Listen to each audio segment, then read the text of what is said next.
ಶುಂಭನಾದ್ಯಯೊಳೈದಿ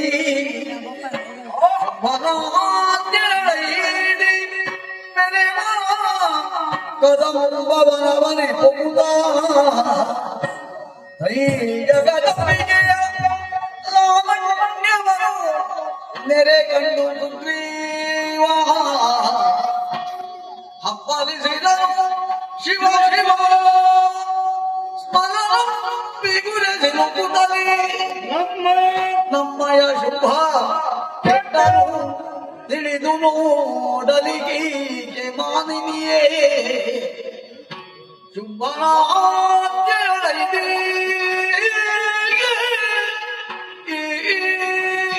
ಶುಭರಾಜ್ಯಂತೆ ಕದಂಬವನವನ್ನು ಪ್ರವೇಶ ಮಾಡಿದ್ದೇನೆ.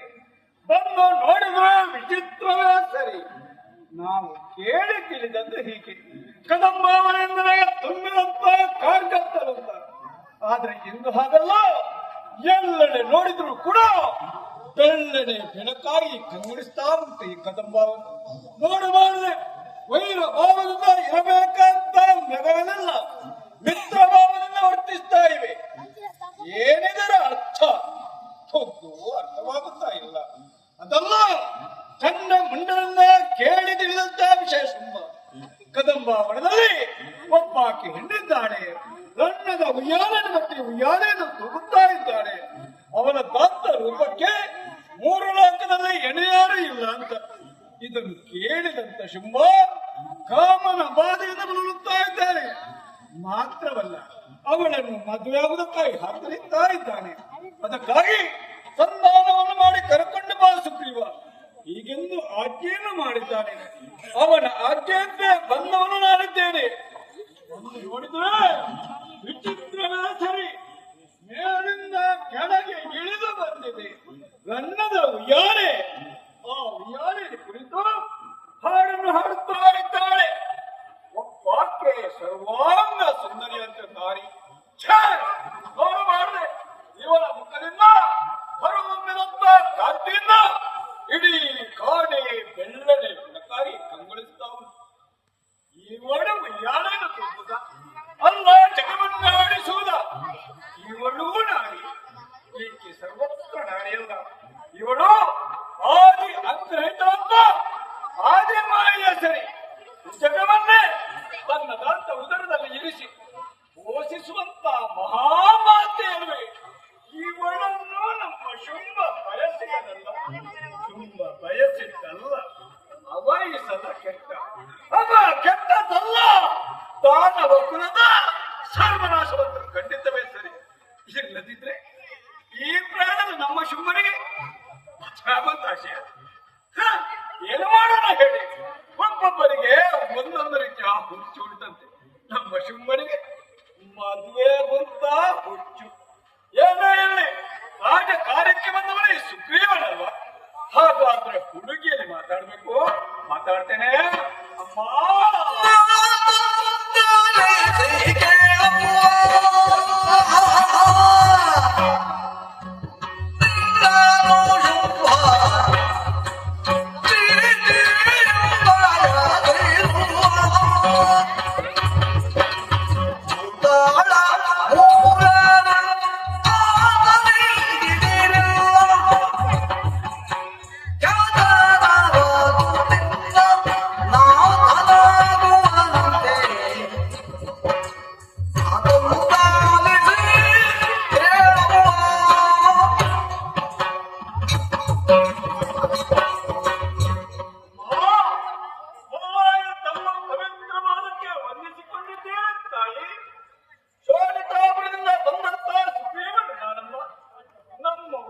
ಶುಭನೇ ಎಲ್ಲಿಗೆ ಕಳುಹಿಸಿಕೊಟ್ಟಿದ್ದಾನೆ.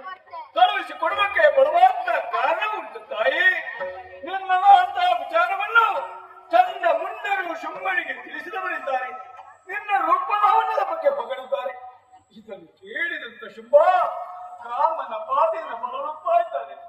ಮಾತ್ರವಲ್ಲ ತಾಯಿ, ನಿನ್ನನ್ನು ಮದುವೆ ಆಗುವುದಕ್ಕಾಗಿ ಹಾಕುತ್ತಾ ಇದ್ದಾನೆ. ಶುಂಭನವರು ಸಾಮಾನ್ಯದವನಲ್ಲ. ಮೂರು ಲೋಕವೇ ಅವನ ಆಧೀನದಲ್ಲಿ ಉಂಟು. ಸಂಪತ್ತಿನಿಂದ ತುಂಬಿ ತುಳುಕುತ್ತಾ ಉಂಟು. ನಮ್ಮನಂತ ಶೋಭಿತಾಪನ ರೂಪದ ಬಗ್ಗೆ ಹೇಳುವುದಿದೆ.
ಬಾಲೈ ಸಮರಕ್ಕೆ